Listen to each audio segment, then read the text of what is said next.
Magandang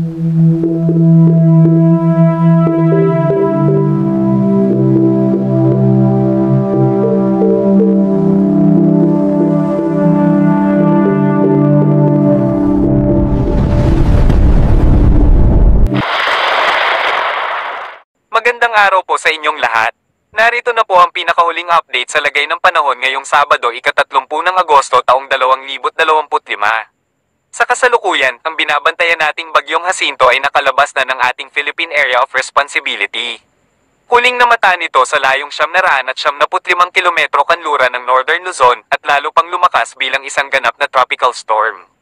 Taglay nito ang hanging umaabot sa 65 km per hour at may pagbugso na umaabot sa 80 km per hour. Kumikilos ito pakanluran sa bilis na 20 km per hour at inaasahan nating tuluyan na itong lalayo. Ngunit, patuloy pa rin itong pinalalakas ang hanging habagat na nakaapekto naman sa kanlurang bahagi ng ating bansa. Bukod pa rito, mayroon din tayong binabantayang low pressure area sa silangang bahagi ng Mindanao. Huling namata nito sa layong 776 na kilometro silangan ng Hilagang Silangan ng Mindanao. Dahil dito, patuloy po ang aming pagmomonitor kung ito ba ay magiging ganap na bagyo at papasok sa ating PAR. Samantala, kung ito ay magiging ganap na bagyo sa loob ng ating Philippine Area of Responsibility, papangalanan itong Kiko.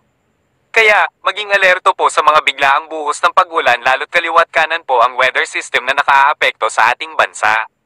Base po sa aming pag-outlook, ang LPA na ating minomonitor na papasok ng ating Philippine Area of Responsibility ay lalapit po ito sa kalupaan at magdudulot ng malawakang pag-ulan lalo na sa silangang bahagi ng ating bansa. Ang mga lugar na unang maaapektuhan ay ang Surigao del Norte, Surigao del Sur, Agusan del Norte, Dinagat Islands, Eastern Samar, Northern Samar, Catanduanes, Sorsogon, Albay, Camarines Sur, Camarines Norte, Polillo Islands, Quezon Province, Aurora, at Isabela. Ang mga nabanggit na lugar ay pinaghahanda po natin sa posibleng pagdaan ng LPA na magdadala ng maulap na papawirin at mga katamtaman hanggang sa malalakas na pag-ulan na posibleng magdulot ng pagbaha sa mabababang lugar at pagguho ng lupa sa mabundok na lugar. Lubhang apektado rin ang ating mga kababayang nangingisda sa paglapit nitong LPA dahil sa inaasahan nating pagtaas ng alon sa baybayin ng ating karagatan. Bukod pa rito, ang ating mga kababayang magsasaka na ang kanilang palayan ay nasa mababang lugar ay posibleng malubog sa baha ang kanilang pananim. Kaya, maging alerto at magplano upang makaiwas sa malubhang epekto.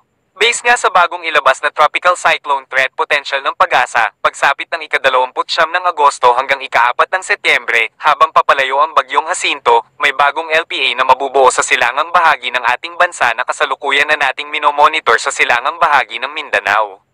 Makikita natin na pahilaga ang pagkilos nito, ngunit sa aming pagmomonitor ay lalapit ito sa kalupaan ng ating bansa na inaasahan natin mamayang gabi na malapit na ito sa ating bansa.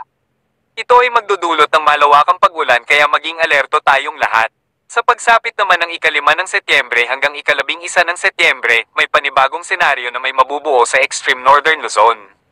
Base po yan sa bagong inilabas ng Pag-asa na Tropical Cyclone Threat Potential. Kaya, inaabisuhan po natin ang ating mga kababayan na maging alerto at updated sa mga bagong ulat panahon. Para maging updated po kayo, mag-subscribe po kayo sa aming YouTube channel para maging updated po kayo sa mga bagong ulat na aming ilalabas. At huwag kaligtaan mag-share upang marami po tayong maabisuhan na ating mga kababayan upang makapaghanda ng maaga para makaiwas sa malubhang epekto ng mga weather system na umiiral sa ating bansa. Base nga rin sa climatological track sa buwan ng Setyembre, may mga bagyo tayong inaasahan na tatawid sa gitna ng ating bansa at hilaga ng ating bansa. May senaryo din tayong lalapit muna bago tuluyang lumayo ng ating bansa kaya maging alerto at mag-antabay sa mga bagong ulat panahon. Dahil bukod nga po dito sa bagyong Jacinto at LPA, mayroon din tayong hanging habagat na minomonitor sa kanlurang bahagi ng ating bansa at nagdudulot nga po ito ng mga pag-ulan lalo na sa kanlurang bahagi ng ating bansa. At dahil sa hanging habagat na tumawid sa ating bansa patungo sa silangang bahagi ng ating bansa, nagkakaroon naman ng pagsasalubong ang hanging easterlies na nagpapalakas ng masamang panahon sa ating karagatan. Dahil dito sa easterlies at hanging habagat, nagdudulot ito ng pagbuo ng masamang panahon sa ating karagatan kaya mayroon po tayong 4 na weather system na umiiral sa ating bansa kaya manatiling maging alerto at updated. Dahil sa patuloy na paglakas ng bagyong Jacinto na humihila ng hanging habagat at hanging nagmumula sa hilaga ng ating bansa. Asahan pa rin natin ang maulap na papawirin at mataas na tsansa ng pag-ulan ngayong umaga sa Zambales, Bataan, Occidental Mindoro, Oriental Mindoro, Romblon, Masbate, at Palawan. Ito ay dahil sa epekto ng hanging habagat na nakaaapekto pa rin sa kanlurang bahagi ng ating bansa. Samantala, ang nalalabing bahagi ng ating bansa, lalo na sa silangang bahagi ng Luzon, ay inaasahang makararanas ng maulap hanggang sa maulap na papawirin at mga kalat-kalat na pag-ulan. Sa Cagayan, Isabela, Quirino, Aurora, Nueva Vizcaya, Bulacan, Quezon Province, at Bicol Region, asahan po ang maulap na papawirin at mga kalat-kalat na pag-ulan na kung minsan ay katamtaman hanggang sa malakas. Ito ay dahil sa epekto ng hanging habagat at papalapit na LPA na mas tumataas ang tsansa ng mga pag-ulan pagsapit ng hapon at gabi. Kaya, maging alerto sa mga biglaang buhos ng pag-ulan at lubos din nating pinaghahanda ang ating mga kababayan na nasa mas mababang lugar dahil sa posibleng pagbaha at pagguho ng lupa. Para naman sa magiging lagay ng panahon sa Visayas, dahil sa patuloy na pag-iral ng hanging habagat na nakaaapekto sa kanlurang bahagi ng ating bansa, asahan pa rin natin ang mataas na tsansa ng mga pag-ulan ngayong umaga sa Antique, Aklan, Capiz, Iloilo, Guimaras, Negros Occidental, Negros Oriental, Siquijor, Cebu, at Bohol. Dulot po yan ng hanging habagat. Samantala, sa nalalabing bahagi ng Visayas, lalo na sa silangang bahagi, asahan din natin ang maulap na papawirin at mga kalat-kalat na pag-ulan ngayong umaga na lumalakas pagsapit ng hapon at gabi dahil sa paglapit ng LPA sa silangang bahagi. Magdudulot ito ng maulap hanggang sa maulap na papawirin at mga pag-ulan sa Northern Samar, Eastern Samar, Samar, Leyte, Southern Leyte, Biliran, at Poro.